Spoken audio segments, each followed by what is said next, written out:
Hello. Hello. Hey! All right, we'll do it live.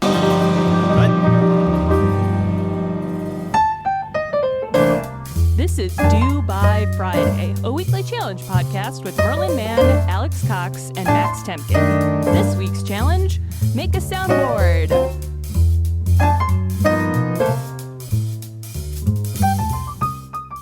Hi, Mr. Temkin. Oh, hi, Merlin. They want Robert Mueller to blast their pussy. Oh, Merlin, that's not appropriate. Oh, and I can't You're even starting. edit that out. You're starting right off with Oh my God. Good morning. This is already our. This is already our best episode. It's so good. This is stupid. People are going to be so confused. Hey, welcome to the live show. This is pretty good. No, this is Alex, not did you like this? Did you like this challenge? Thanks, Mr. Temkin. Oh, you're welcome. Stop it! You can't. I hate this challenge. I hate it so much. Oh, Alex, that's so negative. That's so negative. No. What are you doing? Can you turn? Hey, Chris, it's my weekly request to turn Merlin up in the headphone mix. I just in the headphones. It's the perils of doing it live. Oh, I missed you guys. It's been a while. I feel like it's been a while since all three of us, recorded the podcast that we do every week. It's been a while. You had Mr. Sandwich last week, and he did a great job. It was a good episode. Now, Merlin, I should call him more. Can you say why you were not on the episode last week? I could. No, you weren't there because you weren't there. What was that? Alex, do you think Merlin should share with our listeners where he was last week? Yes. Let's do research. Yes. No. What are you doing? What are you doing? No one's gonna know what's happening. It's not going to make any sense. What does this even mean? Shopkins.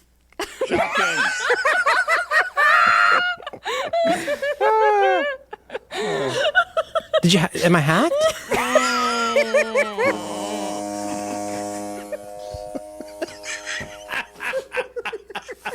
This is so stupid. This is really stupid, you guys. I made my soundboard, and I showed it to Veronica last night, and I was like, "Look, Veronica, I can make Merlin and Alex laugh at anything I say. Like, Hey. like, why don't they make the whole plane out of the black box?" Give me some laughs. You should be paying $10. Or if I do a bad joke, I can make you guys fake laugh. Like, why do you drive in the parkway but you park in the driveway?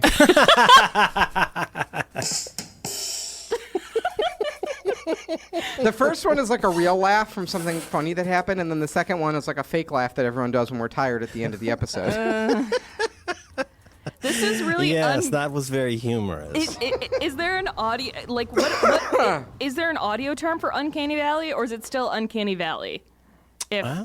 Because I can't my brain's broken. Max is tired, and I was really excited for this episode, but now I'm just like it's because I have I wonder if Max has a Tina Belcher groan, and I have a Tina Belcher groan in my soundboard, but I also make a Tina Belcher groan, and people aren't going to know what it is. What's Confusing. What kind of Tina Belcher groan would that be? Did I not do that? Yeah, well then. Wait, is this it? Look how big the bracket is. Oh, Look that's how a big little it surprise is. for later. So, I took some of Merlin's and I slowed them down by 50%, so he sounds drunk, and they're very funny.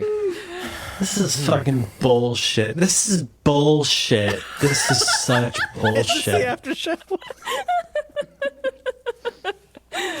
I guess we should I got a lot of Kurt Eichenwald material, but what's the challenge for this week, you guys?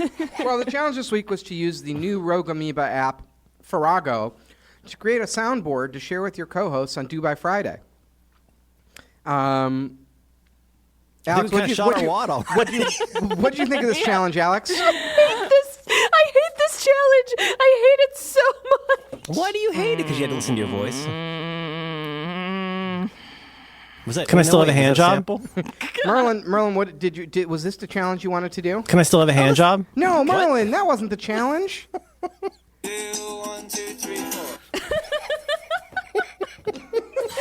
need to be here.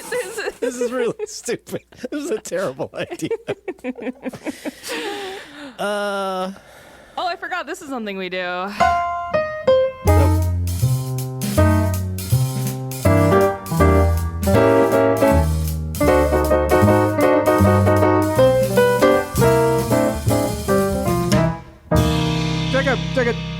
Take a follow up. Merlin, do you want to explain the Kurt Eichenwald drama that happened this week? Because it's very funny. I'm turning to you for this. Jesus Christ. All right. I had to go to Wikipedia. I mean, I want you to do an explainer on Kurt Eichenwald. I think it's time. All right. I don't want to be mean. No. You might give him a conscious seizure. now. We set up this Do by Friday Discord server, which I guess, where do people find that? We'll put the link in the show notes to join the Discord server. What are you eating? What are you eating, Max? No, I'm not eating anything. Okay. I just went and got a we got a lot to talk about.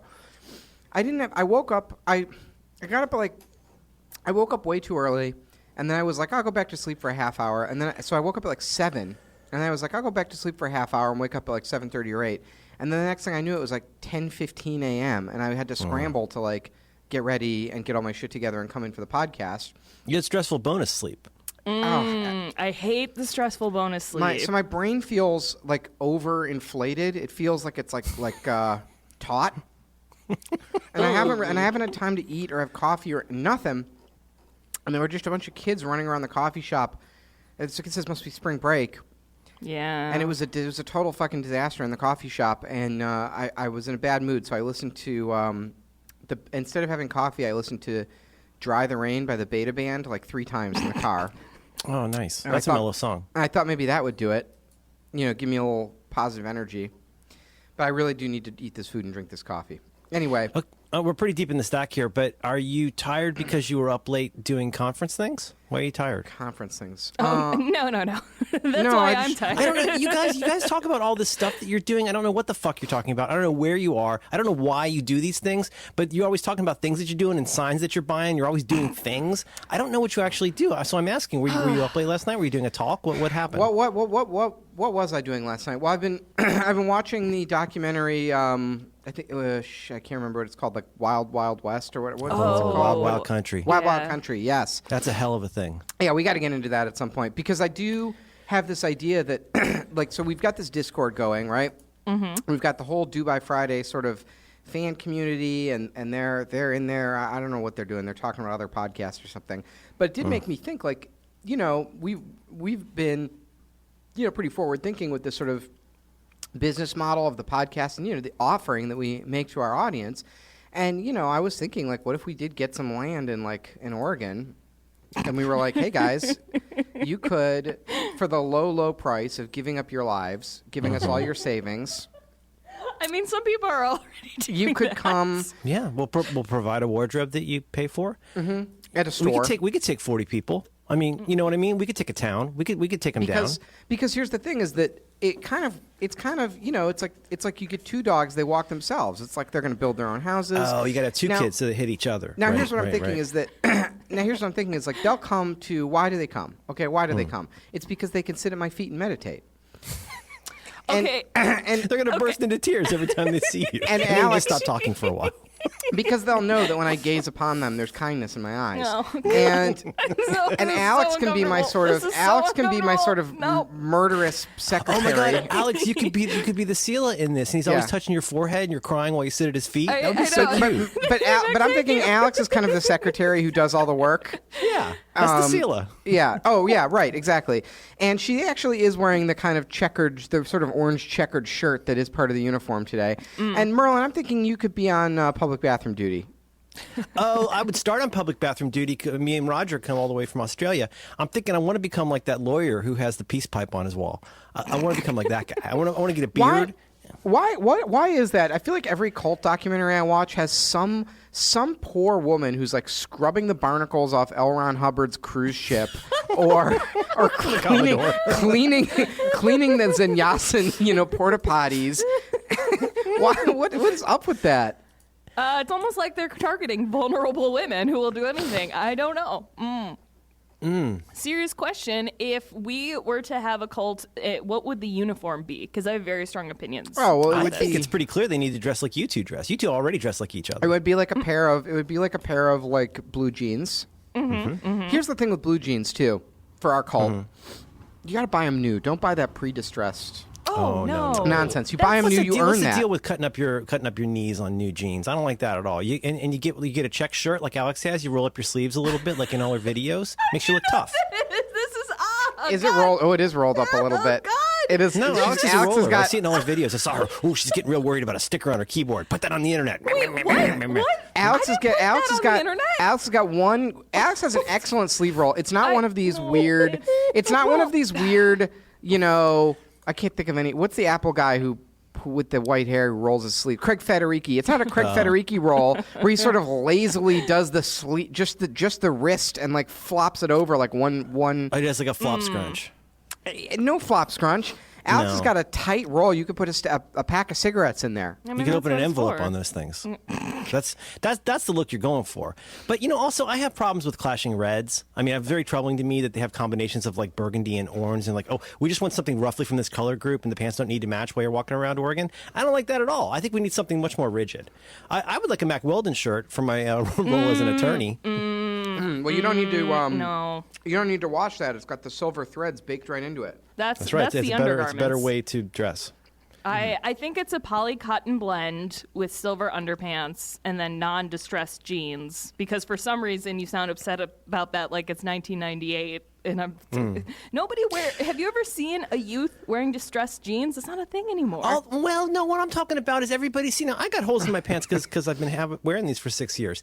Everybody's got holes in their knees now, and I think lasers cut it now. It's very. You don't notice this? Do you guys not get this in Chicago? The knees that are open. Everybody's pants are all cut up. Well, it's cold here. Yeah, we have a cold climate, so I think you see less of it. But you do see that in the summer. Did you guys see what it comes the tweet? down to, Max, is I think part of the mission statement from the beginning has been we want to get popular is the wrong word. We want to get people, vulnerable people, who are willing to eventually kill for us, even if they don't know that right now. Isn't that kind of the idea? Well, that's the logical end game here. Right. And don't spoil it. I'm only up to 2.5 episodes in, and Dan says it gets a lot weirder. Oh yeah. How far in are you? Well, I think we're all 2 episodes in. That's exactly where I am. I'm still at the point. I've fallen back to a series of unfortunate events, which is so good. But I'm at the point where they're arming themselves. Arming themselves and shooting at targets. I feel that this is an outstanding documentary so far, and what I like about it is that I love a story where it can genuinely make you see vacillate between both sides of it, and I feel like especially in the second episode there are moments where you're watching it and you're like, man, these people are really ambitious and industrious and they're kind of getting it done. Right. When they show the footage of like the engineers drawing and stuff, and you're like, wow, this is they knew what they were doing here. Yeah, and they're saying a lot of things that I think about a lot, right? They're like, okay, we're like doing a sustainable community and we're going to grow all our own food and we're going to build a utopian world, and there is a real sense of optimism. I mean, yeah, there's a lot that is weird about it, but I totally agree. And then you cut that with the townspeople talking about how they hated them so much, and you do really start to see these guys as the underdog, and you're like, man, these guys rule. But I don't know if did you guys know the story of this, or is this the first year? No, okay. I won't say anything about it then. Okay, I stayed off Wikipedia. I've been deliberately avoiding it. We talked about this a little bit on Back to Work because Dan's the one who suggested it to me. But Dan could be a good Zenyasin. I could really see him taking the whole family out there. Don't you feel like it would sort of a puzzle piece clicking into place? Like, yeah, that would work. Absolutely. I don't know how you feel about cleaning a toilet. That doesn't seem. Now like let me tell you what they don't have on that Zenyasin compound. No blue light bulbs. Oh. There's a code. I mean, there's probably not Wi-Fi either, so that'll help them out. Is that not a thing? Doesn't he not like Wi-Fi? Oh, I think his lady doesn't like Wi-Fi. Oh, my lady finally doesn't like the lights because I broke. Have you done this where you duplicate room settings and then it thinks that your kitchen is your living room and then your living room is your kitchen? What'd you do that in? I have my big Siri ball, and like the You didn't. It was HomeKit. In HomeKit, you did. yeah, this. the air wires were crossed between whatever the Hue stuff is, and then the home pods. Oh, I've screwed myself up real good. I broke. There my are whole many house is items called broken. bedroom. Yes, Shut up. Yes, it's all broken. What do you want me to change? Mine has mine lists my bedroom HomePod as like it's like bedroom parentheses bedroom parentheses HomePod, and then it's got like triple parentheses like it's Jewish, and then it's got the number 4.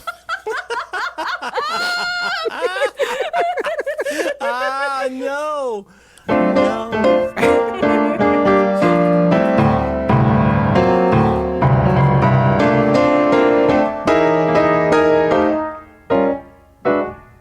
You know, I apologize because that was a Max joke, and so he should have gotten a drum roll, but instead he got piano. I'm very sorry. Live.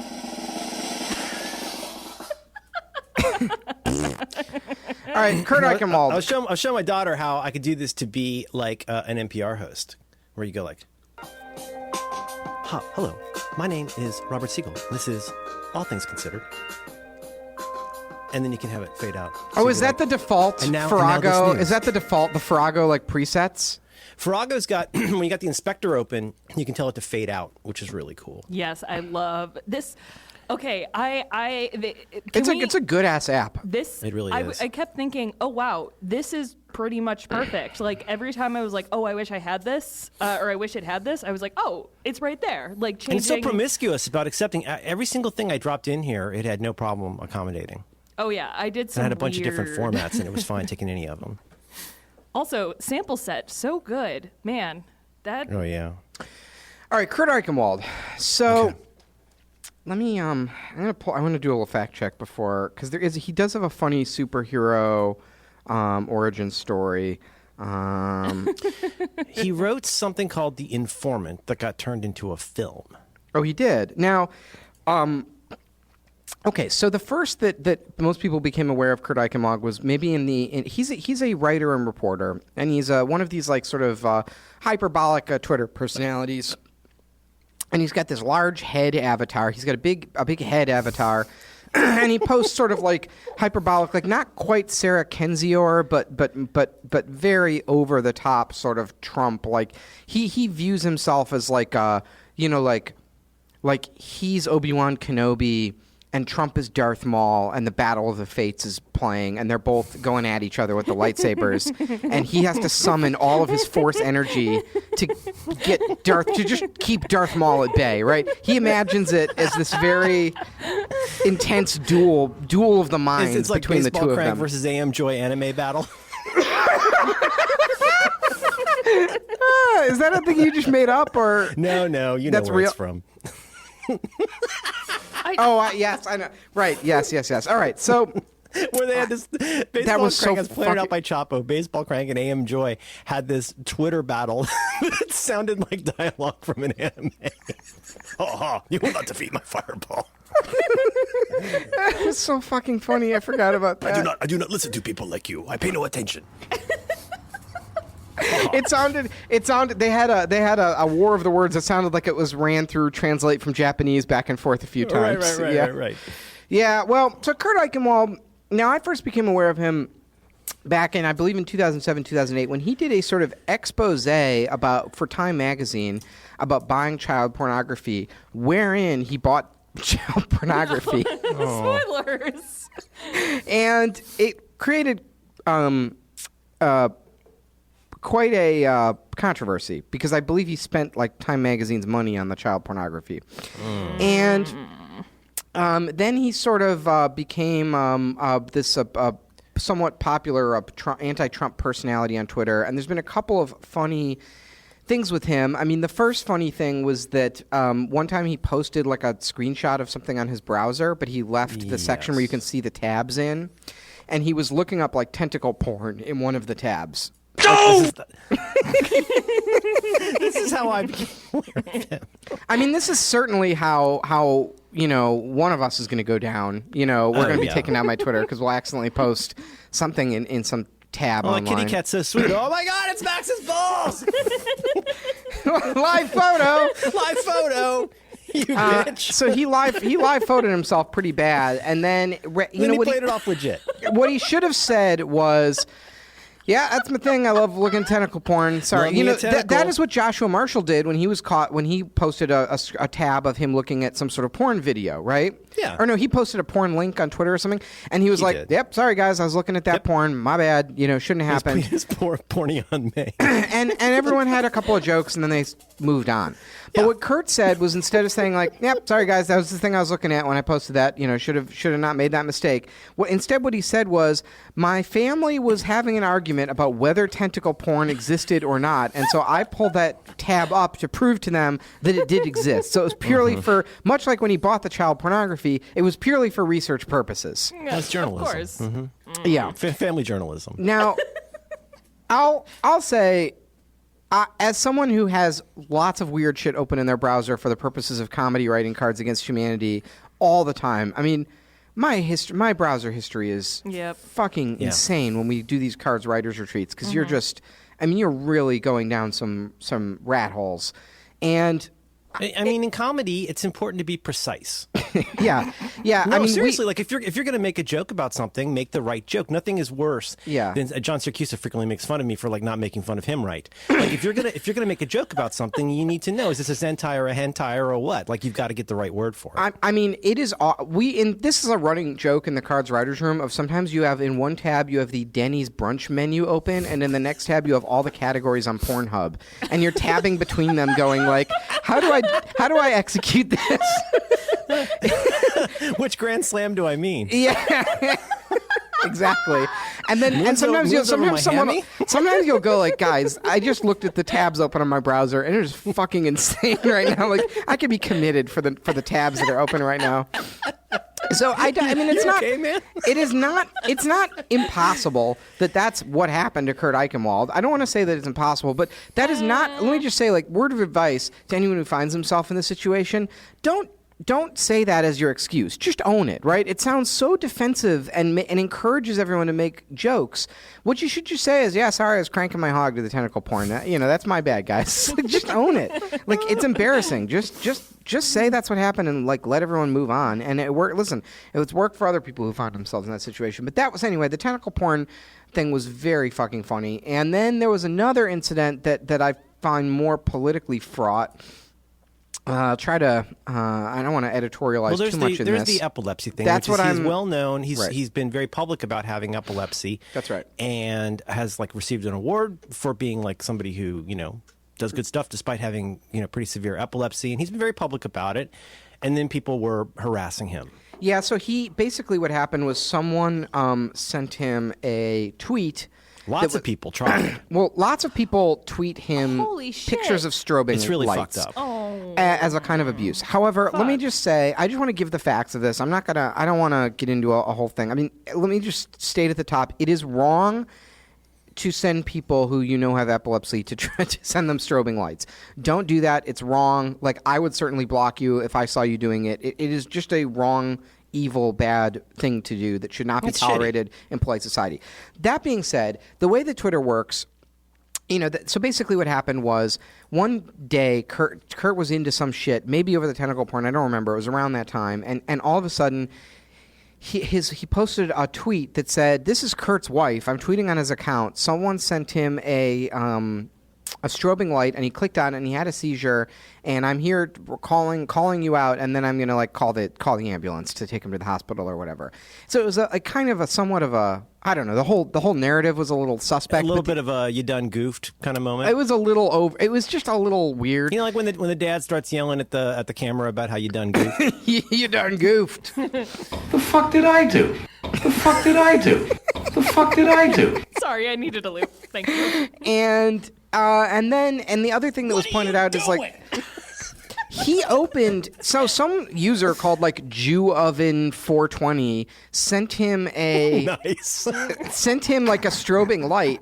And the thing on Twitter is you do have to click on a movie or a GIF for it to play. Like, that is how Twitter works. So, there is an element of like, if you know that you have severe epilepsy that can be triggered by a picture of a blinking light and you receive a sort of video from Jew Oven 420, like maybe that's not your, your number one click, or you'd ask someone to look at it first or something. So those were sort of the circumstances. And the reason why I feel that I have complicated feelings about this is there's actually a lawsuit. So Kurt Eichenwald actually sued Twitter, and the idea was that he was going to subpoena the identity of the user and then bring like assault charges against them. And I don't know that I love that precedent. I don't know how I feel about that. At best, I have complicated feelings about what that means for privacy and anonymity online. So, I don't know what's been decided, if there's any sort of like case law been made. Digga. Follow up. On March 17, 2017, a Maryland man was arrested in connection with the incident and charged with cyberstalking. Okay, well, there you go.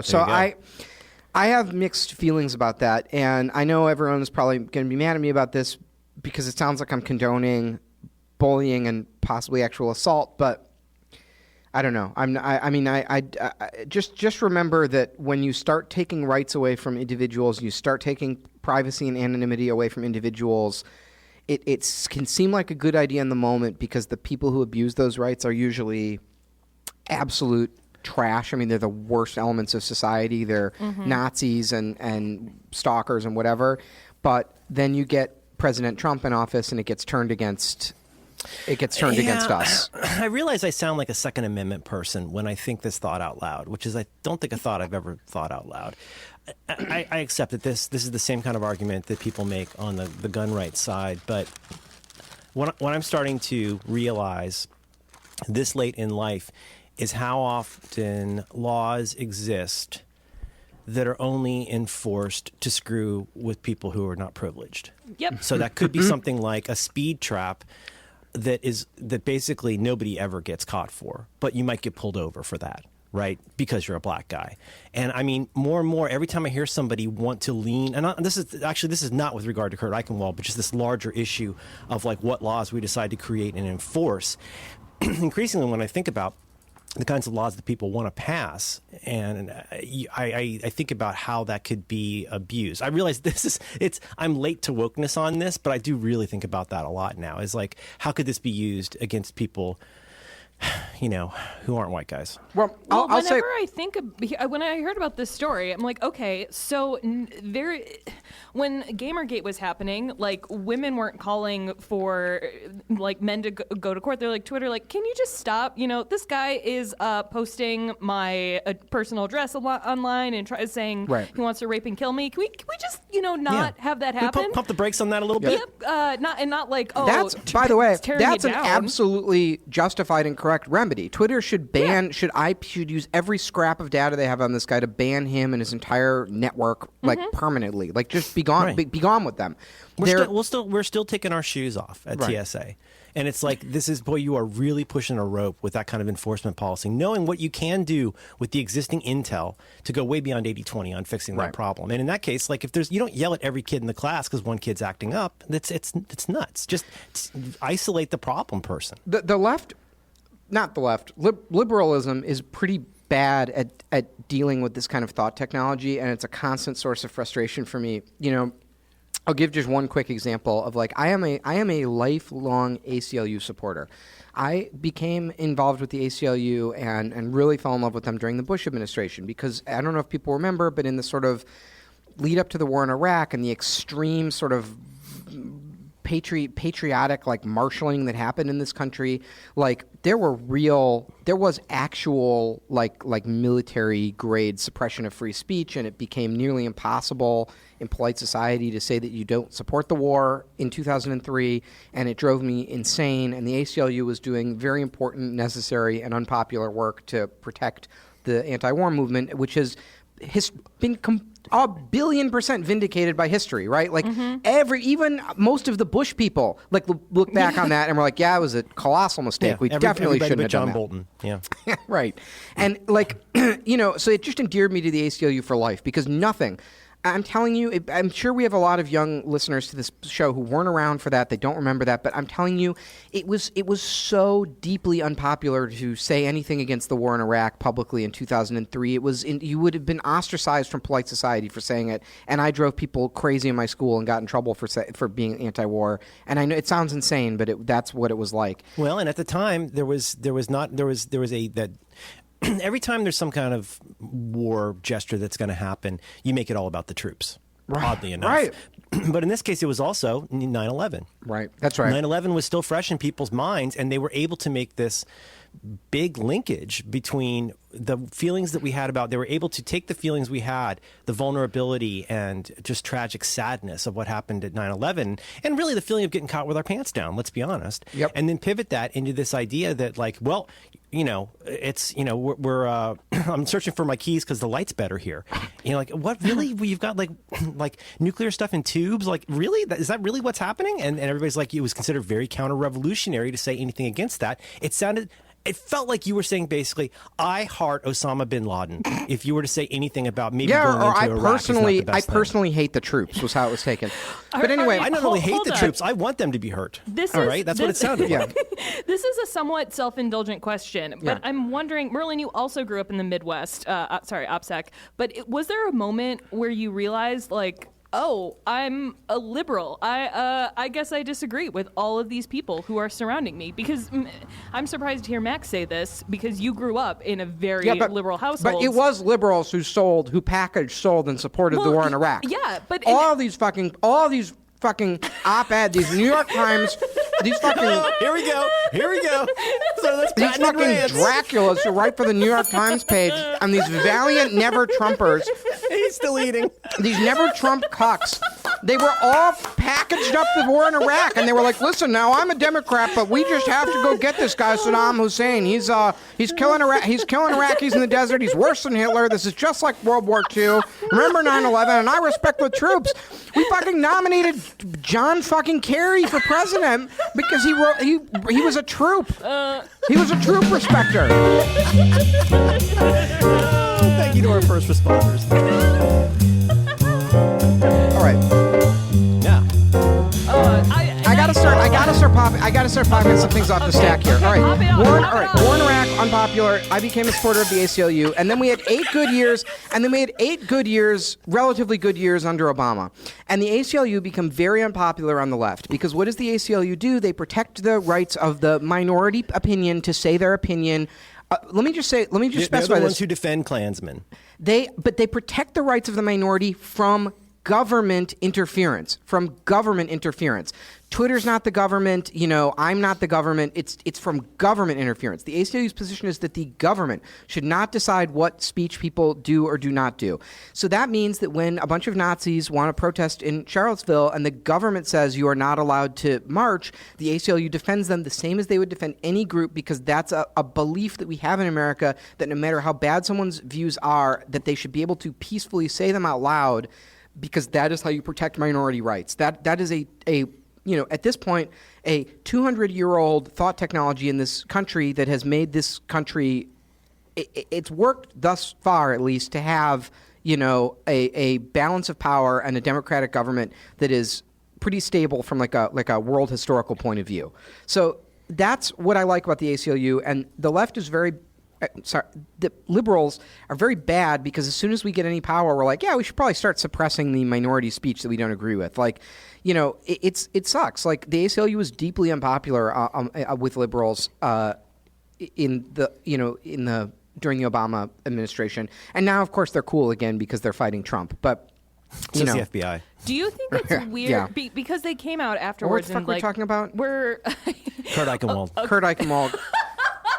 The Twitter. Oh, right. So anyway, that's why I don't like the idea that the government can compel websites to give you their identity and bring like assault charges against them for sending a picture online. I mean, that is not a path that I want to go down. When it came for the epilepsy trolls, I said nothing. Well, that's not a path you want to go down, because do you want? I mean this earnestly. Think about this. Yeah. Do you want the Trump administration to have the ability to subpoena the identities of social media users who say mean things about Trump? Carry a knife.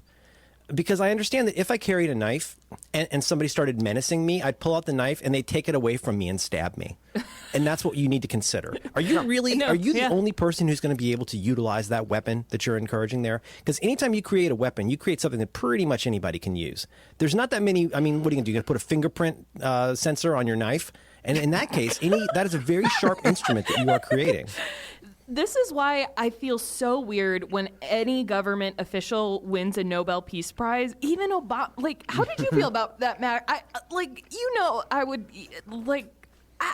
It felt weird. Was it for the drone strikes or for what? What was it for? Well, this was actually before the drone strikes. Oh yeah, it was. I think it was for environmentalism. No, it was for being. It was for being elected the first black president of a deeply racist country that was founded on slavery. He's in charge of the biggest military in the world. Like, doesn't matter. You can. It was a big. People forget. People forget. It's probably a lot like the Oscars, where sometimes you get like a Martin Scorsese situation where like he was due. Yeah, and I know that the Nobel Peace Prize is like bullshit or whatever. Don't at me. Never mind. I'm done. I'm stopping. Nobel Peace Prize is bullshit, claims Alex Cox. I mean, the business of governing and running America is dirty. It's dirty. We do a lot of dirty Nasty business jazz. all around the world, and I think there are some cases where I have my opinions about it. But it is. I concede that it is possible that there's information I don't know, and that there are like worse alternatives to what we do, and that I probably shouldn't like spout off without really having some sort of deep expertise or whatever. So I think you acknowledge that if anyone who's in the position of president is going to have to make a lot of tough calls and probably do some dirty business that no one runs for president to have to deal with, right? And there's not a single president that doesn't have some kind of terrible black mark on the record. Right. It's just I'm not saying because the country is this huge steaming battleship, and you can't just flip it 180 degrees, right? Like even Trump, who wants nothing more than to subvert American democracy, like even he cannot. Obama had 8 years with the smartest, best people of our society, and they were trying to turn this. We want the person to be Captain America, and that's. Well, and Obama was, right? He was probably, in my lifetime, he was the best man to hold the office, and he had the best team. And they really could not move this. All they wanted to do was move this battleship 6 degrees to the left, and they really could not do it. They compromise. It was compromise every step of the way. And now you've got Trump, and he's trying to move it, 10 degrees to the right, and he's really struggling to do that. And it just goes to show that it's like I don't want to get like it's not like a deep state thing. It's more of just like. It's a very complicated instrument, and it moves very slowly over many generations. And fuck, are we talking about Trump? So I don't know. Anyway. then Kurt Eichenwald, and then the new thing. We're a little bit into the first act. Now we introduce one philosopher of the right, Ben Shapiro. Oh my God. Because Kurt Eichenwald. Now wait a minute. Did you guys see? There's one other piece of preface to this. Did you see Kurt Eichenwald go on Tucker Carlson? No. Oh boy, let's all look this up. All right. Kurt Eichenwald, Tucker. I'll play it. He went on Tucker Carlson to sort of like, I don't know. Here it is. He went on Tucker Carlson to sort of, I don't know, to discuss Trump or something like that, and he came out with this file folder full of papers that he was shaking into the camera, and he looked like a lunatic. He did not look well. We've shown you many examples of journalism veering out. Sure, you have a real habit of taking here. What do you journalism? I looked up your bio, and it describes you as a senior writer at Newsweek, which suggests journalism. Do you believe that you're practicing journalism? When did you stop beating your wife? What are you talking about? Well, I'll show you what I'm talking about. I read your Twitter feed, and this is the kind of stuff I'm reading on it. At one point, you ask of conservatives, why do they hate America? You describe Trump as, quote, stupid and lazy. You refer to dumbass Trumpers. You say this to Kellyanne Fitzpatrick, F you. You say this to Trump voters, go F yourself. Tucker. I mean, one of the things I want to make sure of, you have a real habit of taking a lot of things out of context. I can read you the tweets. And so if you're going to talk about a tweet, let's talk about a tweet. Read me what it says, and we can talk about it. But let's not just sit here and take a couple of words here and there. Now, if you're talking about the Tucker kind of Tucker Carlson kind of ambushes him, and then he does go a little crazy. Let me see if I can find I spent a little while just sort of doing some research on you. Why don't you answer? Let me ask you. He's now waving around a 3-ring binder called Tucker Carlson Falsehoods. I can sit here and I can read them to you one at a time, and we can talk about what you have to say. That's pretty good. Or you can give me an example of what you're talking about. Well, I'll give you a perfect example. Anyway, he kind of, I don't know. I felt very awkward watching this interview, which does go on for 10 minutes of that. Oh. It's rare that Tucker Carlson sounds like the reasonable one. I hate him so much. I mean, I think he might be he's a bad person. I think he might be my least favorite person in the entire right-wing media landscape. And there's More just something. than Hannity? Yeah, because Hannity is such a Hannity's fucking... kind of a clown. Hannity's a fucking gorilla, right? I understand he's a big alpha male and he goes out there and pounds his fist on the desk, but Tucker Carlson, he's got that fucking smirk on his face. Like it's all a joke to him. It's all a game, right? I hate it. Do you think he's like the new Glenn Beck? Because he was, I mean, Glenn Beck was the clown of clowns, but people latched on to him. Do you remember, I'll tell you what Tucker Carlson reminds me of. Did you guys both see Icarus, the film about the Russian doping scandal? The movie I keep asking if you've seen? Yeah. Okay, so do you remember there's a scene where the guy from Icarus, the coach who comes to America, the Russians find out that he's going to leak, and then the Russian state media like goes nuts on him. And they're like, look at this guy, like he got arrested once, and and they're making fun of him.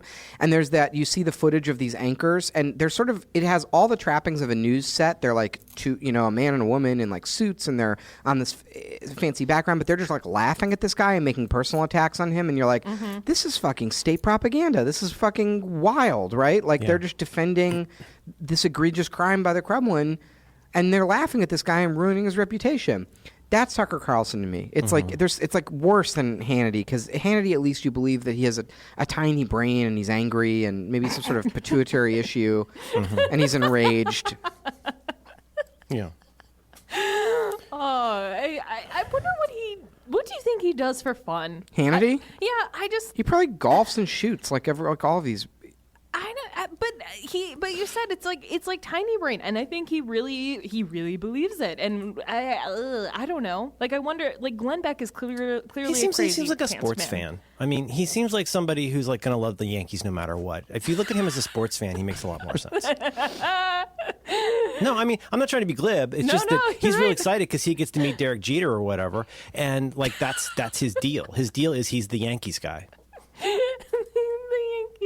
So anyway, we should close the bug on Kurt Eichenwald. He sent an email to Ben Shapiro that Ben Shapiro put on Twitter, where Kurt Eichenwald presents all of this Oppo intel about how he's had his friend, the psychiatrist, analyze one of the Parkland kids from a distance and decides that he is dangerous. And then why? Anyway. I didn't follow that too closely, because like the Ben Shapiro thing was I hate when Ben Shapiro gets to own someone like that. Like he doesn't deserve it. Ben Shapiro. He's such a fucking sophist. I can't stand that guy. God. No. This is a real murderer's row. He's no Jordan Peterson. I feel like we're barreling towards reading that Jordan Peterson book for a challenge, but you made me read Art of the Deal. That's a book I own now. Oh, God. But can't unown it. Why was he obsessed with why is he feuding with the child from Parkland whose friends were killed? Do you understand? I do know that part of the story. I just sent you the. No, I don't. I don't precisely know why. But then the funny thing was, who was it put up those screenshots? Were inside of a day. There's so many levels of funny to this. Yeah. This woman, what is her name? I sent you this, and then you sent me the samurai thing. Let me find it. This woman. Well, Kurt. I believe Kurt Eichenwald is the origin of the large adult sons that we love to make fun of. No. Oh, yes, because he used to tweet at people. He would say, if you threaten me, my large adult sons who are black belts in karate will beat you up. You are shitting me. No. Oh, well, game recognized game. I thought that was Cards Against Humanity. So is that where the card came from? I know this is inside baseball. Let me yeah, here's an actual tweet from Kurt Eichenwald to some right-wing person from 2013. He says, BTW, for anyone thinking about threatening my kids, they're big, and one is a kung fu master trained in China. He sent his son to China to learn kung fu. What? That seems like an important note. What do you want to do this summer? No, you're going to China. They really just... You're going to protect your dad. They just... Wow.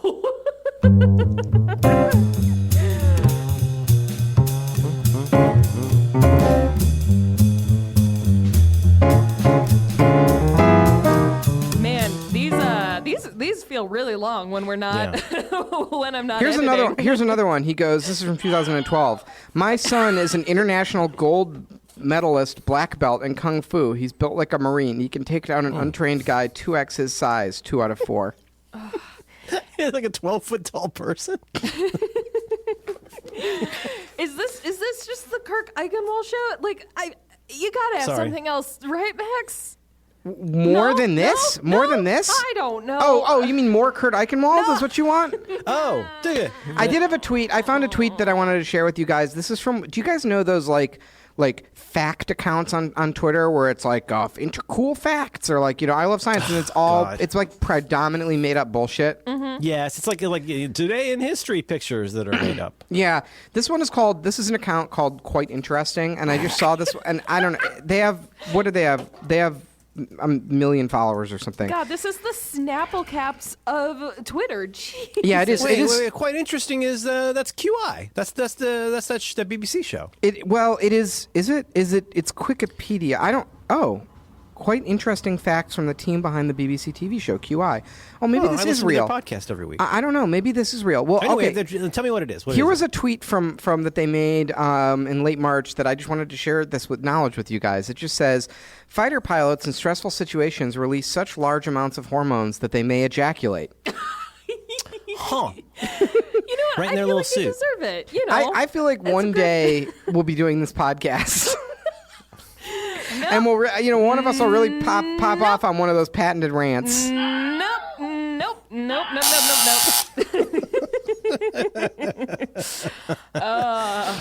Moving on from that. I saw, let me see, I have another one. I saw something amazing. Veronica and I went to brunch a couple weekends ago. And we went to this sort of very trendy brunch place, like a small kind of a cafe setting. And we got there pretty early, so we kind of beat the brunch crowd. We got there like, 8:39, something like that. But over the course of our meal, it really started filling up. Like there were people waiting outside, and it really started getting quite busy. And we were at a table for 2, but sort of right kitty corner to us, there was like a table for 4, and there was these 2 couples. A man, 2 guy and a girl, and both couple, and then they each had a baby, and they were like doing a brunch with their kids. And they were sort of, I would say, like they were lingering, and they were like feeding like one little spoonful of food to their baby at a time. And they were having their coffee and talking, and this crowd was like waiting, trying to like get in. And there were these sort of like these youngish hipster guys who were all congregated in the corner, like waiting for a table. And they were like dirty hipsters. They weren't like clean hipsters. They were like, they all had like, there was like just a dirtiness to, like a grittiness to them.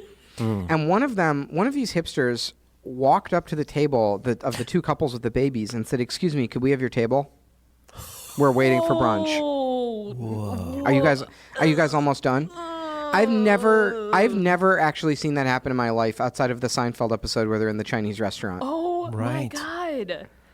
I got mixed feelings about that. I kind of respect it, but ooh, no. Is this like a fancy brunch place where you wait a long time to get your food anyway? So no, it's Cafe Marie Jean. I don't know. Oh, okay. Well, Yeah. but it's kind of expected that you don't linger too long, but you've waited outside for a while. It is you rude. Just, like, it would finish be rude to sit there for an hour while everyone was waiting and not eat or drink anything. For sure. What if the baby was epileptic? Oh, you didn't think about that. Mm-hmm. They're going to get subpoenaed. Yeah. Milkshake duct. nobody likes an epileptic baby. Did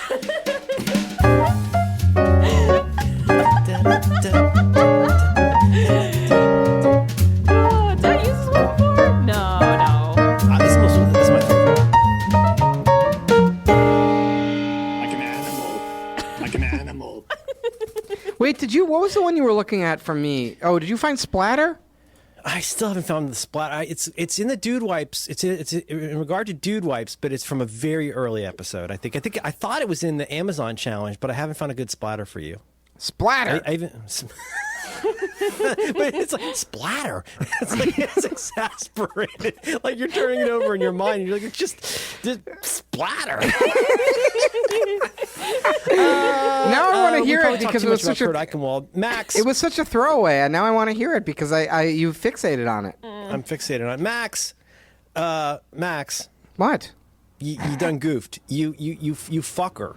What? You piece of shit. What? You bad human being. What did I do? You cut the cord on me. What? Huh? Who? You got me hooked. Your first one's free. You got me hooked on your goddamn U.S. politics list, which I'm reading now. I've been reading your goddamn U.S. politics. At some point, no, I got a better one now. You can go to the 2018 list, and it's not as good. It wasn't as good. I kept reading the U.S. politics list, and then, with total capriciousness, I laid down for a nap on the afternoon of April 3rd, and when I woke up, it was gone. You deleted your U.S. politics list, and I wanted to talk about that. Merlin, how do you really feel about it? Oh, Jesus Christ! This is not okay, Max. What is happening?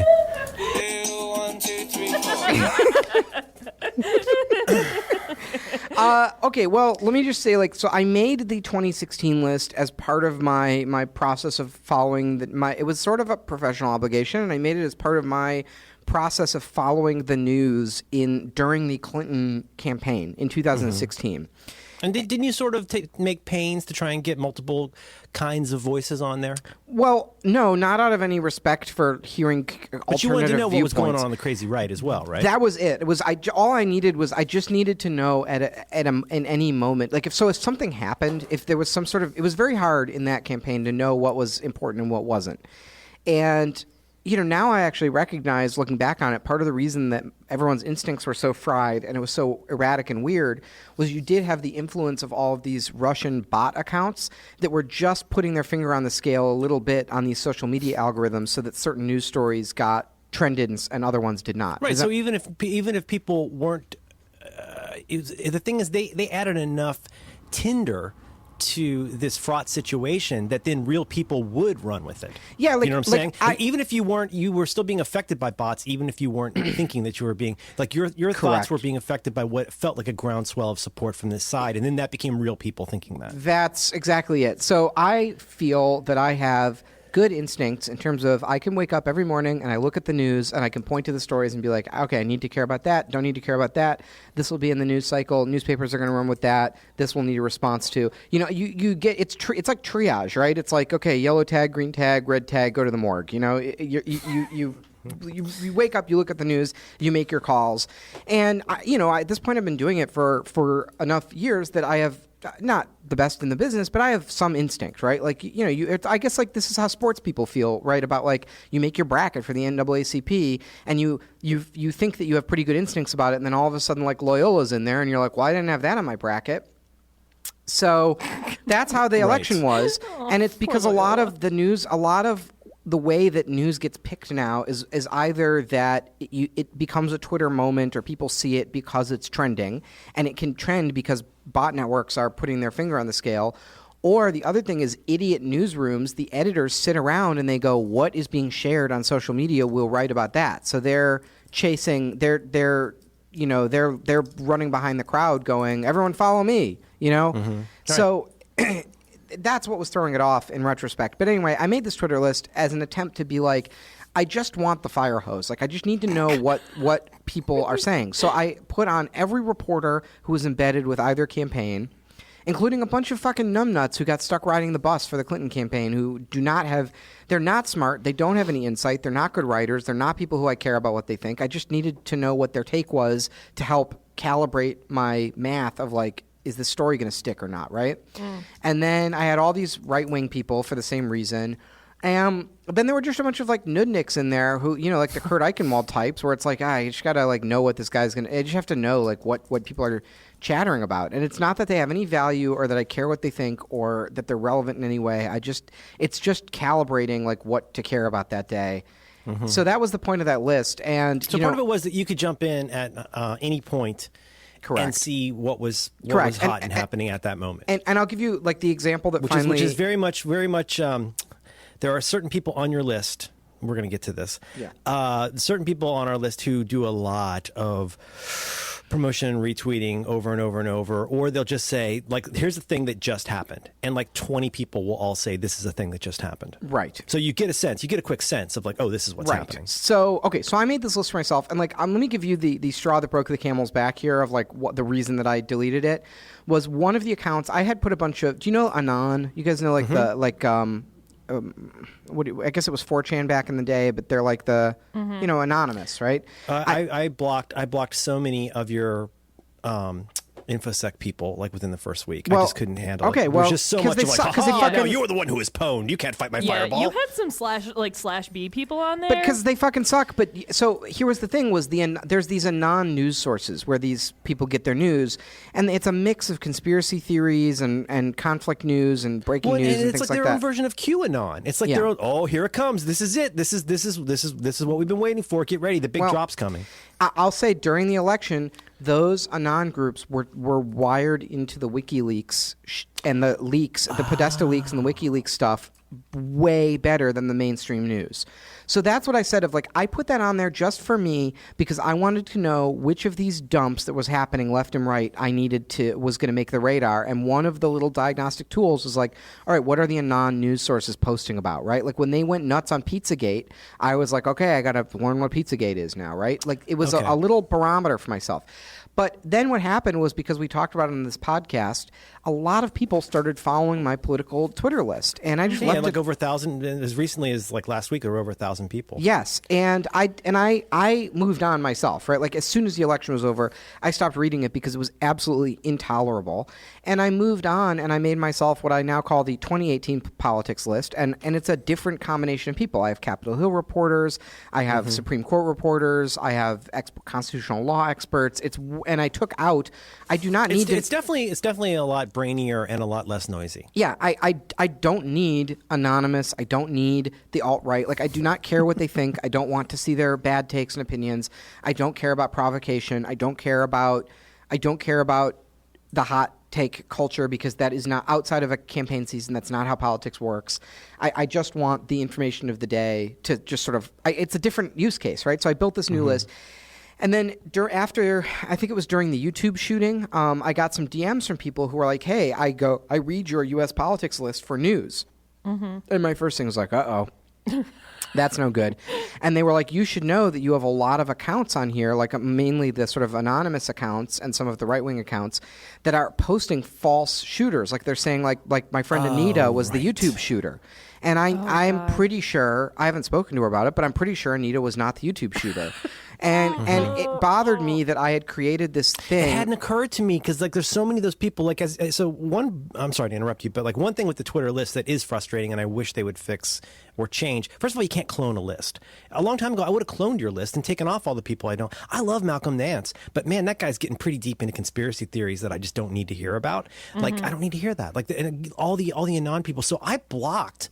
I mean, a ton of people that I would never in a million years block just so they wouldn't show up on the list. I mean, I don't need to know every time Josh Marshall makes a drawing. Like, sorry, you're blocked. Like, I can't get you off the list. So it hadn't occurred to me that that's what, when you think of your list now, you think of that lowest common denominator, like worst element of it. You think of, that's one reason you stopped it. Well, plus the Joshua Marshall taking every news story he reads and drawing a little, oh my God, it's so noisy. Who's that guy who peeks his big nose over the thing? What's that character? I don't know. There's little red drawings. The home improvement guy? No. He's a little cartoon character from like greeting cards, and he pokes his little fingers and nose come over. Cartoon finger. Like Kilroy? Yeah, that's it. It's fucking Joshua Marshall. He takes every story he reads in the New York Times and draws Kilroy on it with his Apple pencil and posts it, and he's like, here's my analysis. Do you know what I'm talking about? Yes. No, I do. I saw it a long time ago. I don't need that. So anyway. This guy's adorable. It occurred to me. I guess what I'm acknowledging is, as I yell at you for removing this list that I love, I'm overlooking the fact that I have been trimming the weeds super hard via blocking, and it had not occurred to me that you are still seeing a lot of those horrible people that I blocked a long time ago. Right. Well, not only me, but there's 1,000 people out there who read that list and look at it. People that are just, there was the one. It was a fucking who was it? Oh, it was something Newsweek saying that according to the scanner, 37 people went to the hospital. Right. And immediately my first thought was, I bet they heard 3 to 7. Yeah. But they said on there 37 people went to the hospital during the YouTube shooting, and then everybody, of course, collapses on that. It goes, please don't report things from the scanner. That is not news reporting. The scanner is not the news. That's a wildly developing situation. Yeah. Well, anyway, based on the YouTube shooting and the way that my people were using my list to get news about a breaking event that was a life or death situation, I felt that it was irresponsible for me to, and I said, I thought to myself, I sort of have two options here. I could go in and maintain this thing as a resource, which I don't really have the time or inclination to do. I don't want to individually evaluate. There was what, 2,000 accounts on there, and I was like, or something. There was a lot of people. I was following a lot of people on that list because I was trying. I think there were several hundred. There's at least like 300 or 400, I think. I was trying to get that fire hose effect, right? Where you just you don't read the whole thing, you just look at it at a glance to see what people are saying. Maybe you don't. And oh my God, Merlin. But anyway, so I've been doing that since you gave the challenge. Yeah, so I felt what I came up with was Twitter doesn't allow you to like put a note on your list. So what I did was I made an account that was like Max's Twitter list, and I was like, hey guys, I'm not maintaining this list anymore. Here's a link to the new one, and then I unlisted everyone except for that account. So if you go look at my U.S. politics list, there's only that one tweet. And then there's a link to the new one, which is my U.S. politics 2018 list. It's a lean, mean 65 people. This is a big part of how very good. It's a big part of how I personally follow the news, and I stand by. But it's really grown up and not as fun. Here's why I think this is why mine will eventually overtake yours. My new one is going to leave yours in the dust because I'm going by who's the best at Twitter. Do you have a public one, Merlin? Yes, it's only me and my wife so far. But yeah, but she's like, I'll subscribe to your list. I'm like, no, you don't have to do that. That's okay. I don't need people to follow it. This is for me. Like I left out. So basically, am I interrupting you? Tell me if I'm interrupting you. No. I'm excited to. Oh, here we go. Here, 55 members. It's growing. It's growing. Oh. So what I did was Max, I woke up from my nap and I went, ah! Oh, hang on, sorry. I woke up from my nap and went because my world had been torn apart. You took my list away and it hurt my heart. So I said, meh. I'll go make my own list. And I went and made my own list. And then I went through I started with your 2018, and there's all kinds of no-brainers that are going to go in there. We don't need to go into all of them.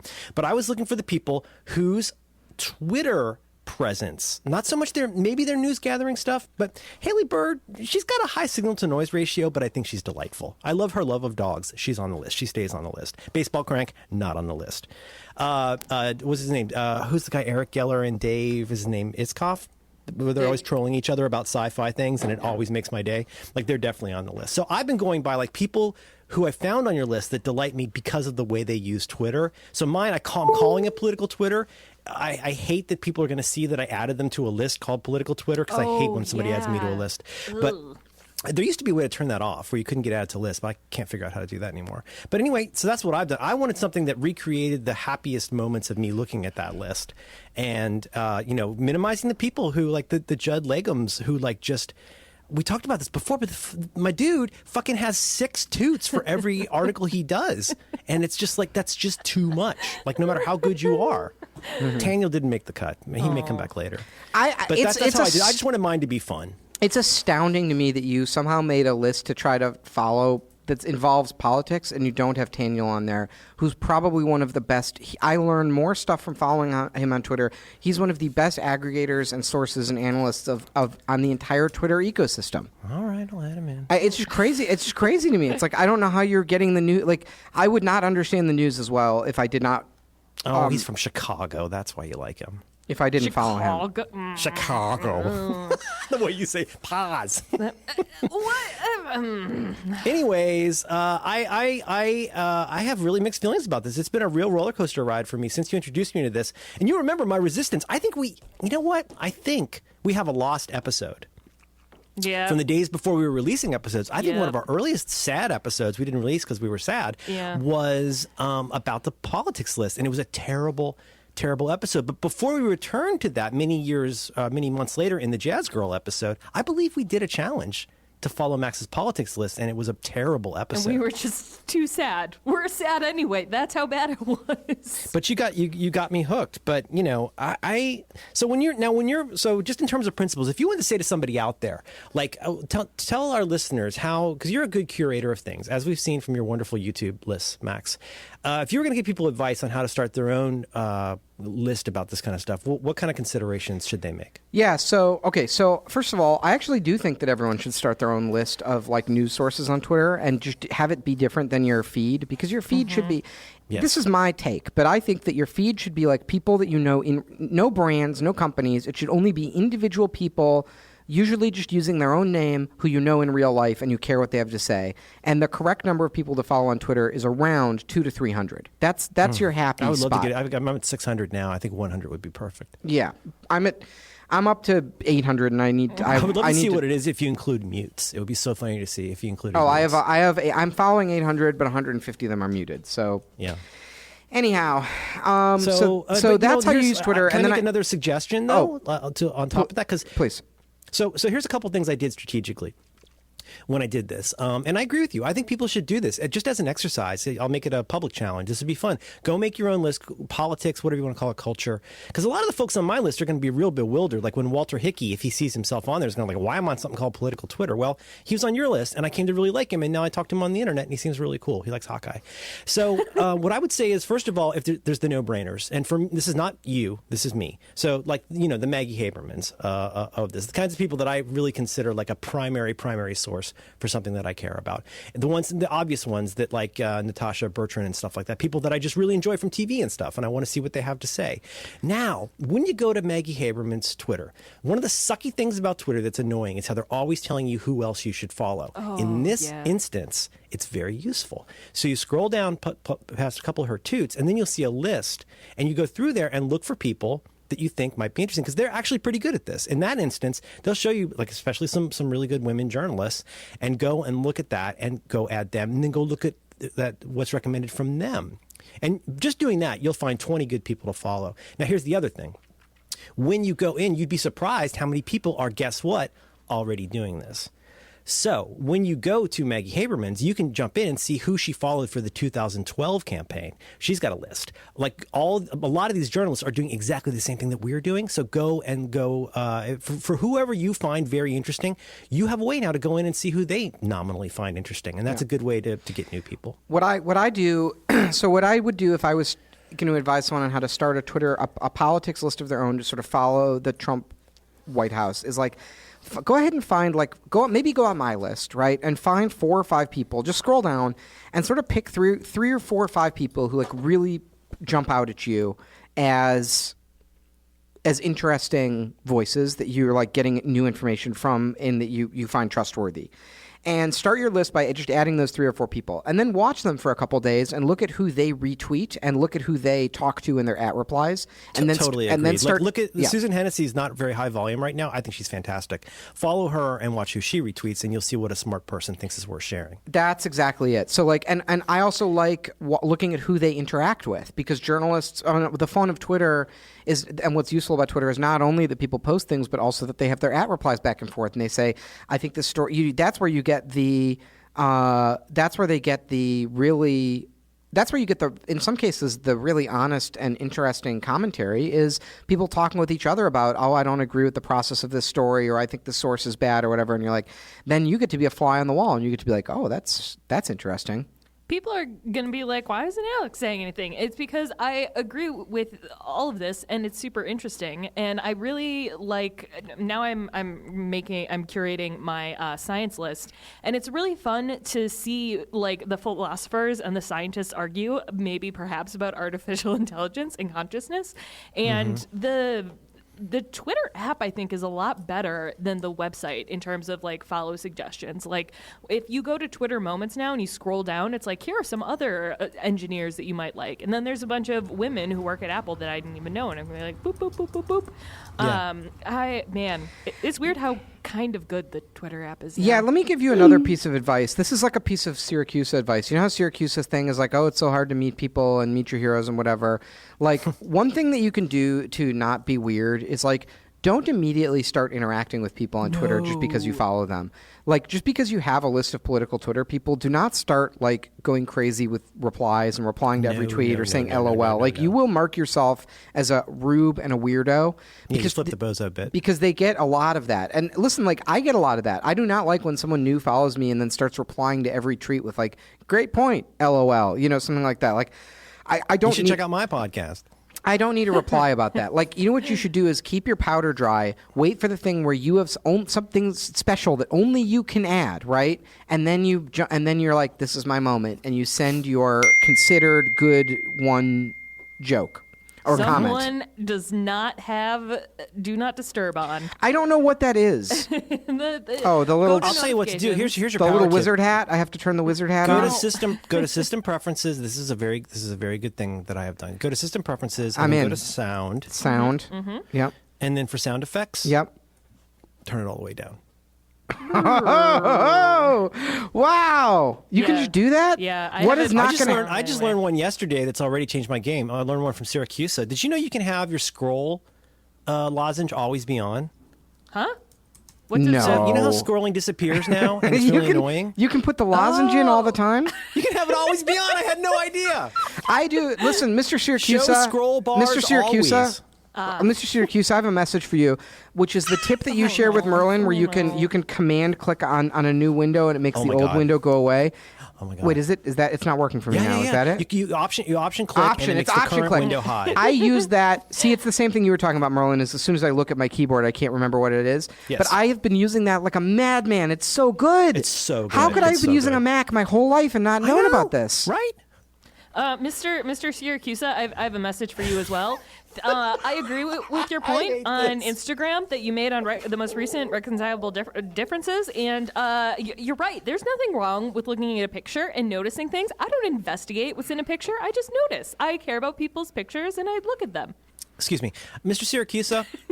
Alex is full of shit. Did you see that exchange I sent you? I did not. The Ben Shapiro? People are No. seeing the backstage The latest thing, stuff. Eric Geller, David Itzkoff. Click that. I'm opening. It's such a their relationship on Twitter is so hilarious to watch.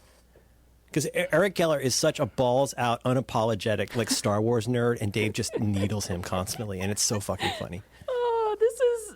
Do you think this respects the legacy of your beloved J.K. Tolkien novels? That's a funny joke. This is cute. And then Merlin I jumped like in, this. and Merlin, this is Merlin this did is the exact thing that we said. no. On the contrary, Merlin jumped in at right at the right moment. He jumped in right at the right moment to say that he saw and appreciated it in a way that was funny and understated. All right. The key, you don't make it about you. It doesn't have to be creepy. Right. Okay. Right. Yes. All right, Not this'll like be in Merlin. show You know what notes. would have been the wrong way to do it is to overdo it and be like, epic win. This is huge. Or to be like, when you meet on the street, I'll also be there and I'll also have words for you. Right? Like that's no moon. yeah. We're done. You guys don't put a hat on a hat.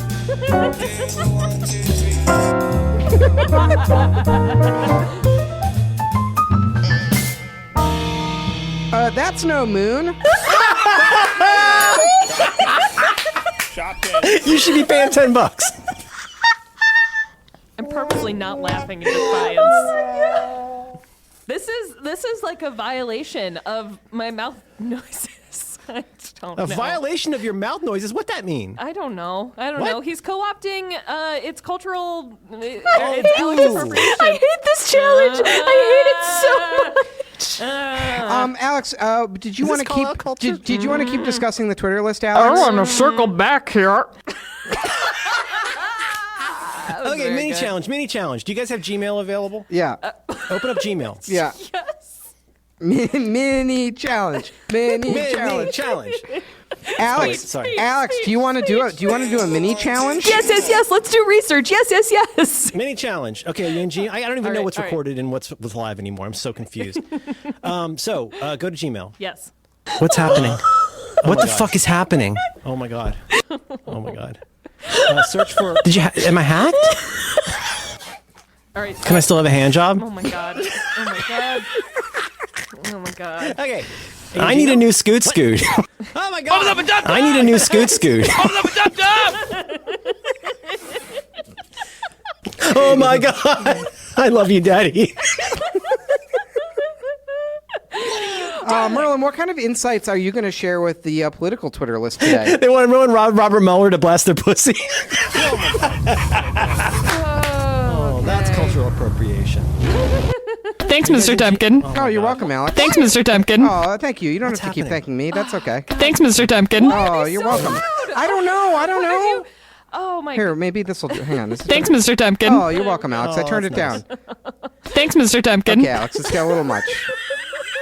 I know, we're all grateful for my contributions. That's okay. Thanks, Mr. Temkin. All right, it's too far now. Thank you, That's Mr. enough. Temkin. Thanks, Mr. Temkin. All right, Alex, stop. Now you're... It's so stupid. Now I'm going to subpoena Twitter. Now this is cyber stalking, and I'm going to subpoena Twitter to get you back. I hate this challenge. I hate it so much. I want to circle back here. Okay, good point, Alex. Let's go back to Gmail, Merlin. Go to the search area. Yes. Search area. Type. Yes. Type Tumblr, the name of the site. Space. Tumblr, space, Russian. Oh, I got this. Okay, I want to know how. Now, here's the challenge. Dig it. Challenge. How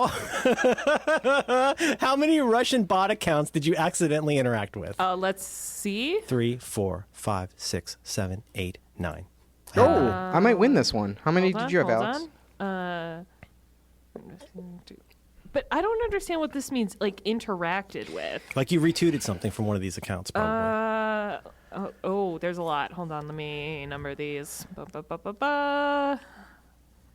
21. Whoa! I had. What was I yours, had, Max? I had 2. I got 9. So I don't recognize these accounts. I mean, so let me just don't say. either. So like, I went and looked at the 2 Yeah. accounts that I interacted with. Do you recognize the previously known as's? No. Oh, wow. You got Swag in the Rain, previously known as Black Lives Matter USA. You got Carton S. Creel, previously known as Feel My Dragon Balls. So I think I got the Black Lives Matter USA too. I mean, I think a lot of these were posting lefty stuff Yeah. that probably what happened was I saw it in my dashboard and I faved. Because that's what you do on Tumblr is you just scroll down, you're like fave. You smash on that heart, fam. Yeah. It's it's like it's not public like on Twitter, I don't think. So I just fave everything, and I'm course it's sure I saw public. some sort of. It's public. Yeah, you're favoriting on Maine. Yeah, mine just I got No. Poe Dameron, I got Maddie, I've got some cow cartoons. Wait, Maddie was a Russian bot? Oh no, my I'm God. saying that would be great. Is that Honestly, intersectional, Alex? She's a robot now? I'm very confused because I don't know if it's appropriate for me. They're a robot now? I don't know. I'm so confused. Is you it- add a new confusion to my understanding of your relationship every week and a half. I don't know if I'm allowed to be mad at the Russian bots anymore. I know. I know. Like if the Russian bots come out as I'm gonna trans, come are we to going to your be able house to and be? interview Are we going to you. be able to be mad at them anymore? Because Did you that would be But really you were problematic. interacting with Dragon Ball Z, and that was actually a Russian bot. I don't do anything with no Russians. What I like at the bottom of this email is you aren't in trouble. and don't need to take any action if you don't want to. Trouble is a fake idea. That's a really good challenge. That's really good. Oh God. Ed's pots. What? I'm just. What? What? I've lost my mind. What? Don't worry What? about it. Oh boy. This comes up a lot, but I can't believe I did homework in school. I can't believe how many rules I followed. I'm just I can't believe how much I studied for the ACT. Like What'd you get? 45 degrees. I had a 26. History. I only got a 30, and I'm still mad about Oh my it. God! I had a 26. Let I didn't no try. man put us under what I believe is the proper attire for football. Here's the thing, though, Merlin. The first time I got a 29, and then I took it again because I was so embarrassed. I went to a very smart high school. I went to a state school. Yeah. No one should be a cock to a stranger. Ever. What? What's Matt's reading from? Is this the after show? What's happening? We should really do a real live show. You guys, this is just my. It's like the funniest thing that's ever been written. I see. It's an Akewood. Akewood. You guys that's- Akewood readers at all? I've seen it. Used to be on the LiveJournal all the time.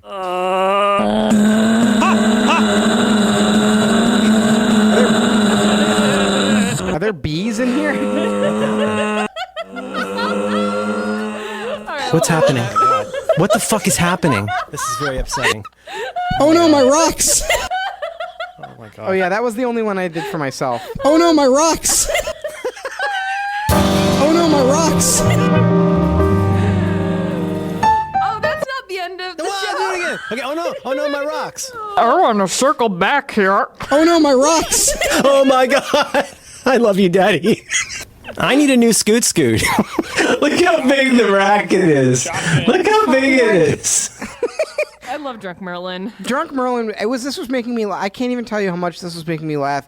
You just slow someone down to 50% and they sound so drunk. This is fucking bullshit. This is bullshit. This is such bullshit. Look how big the racket is. Look how big it is.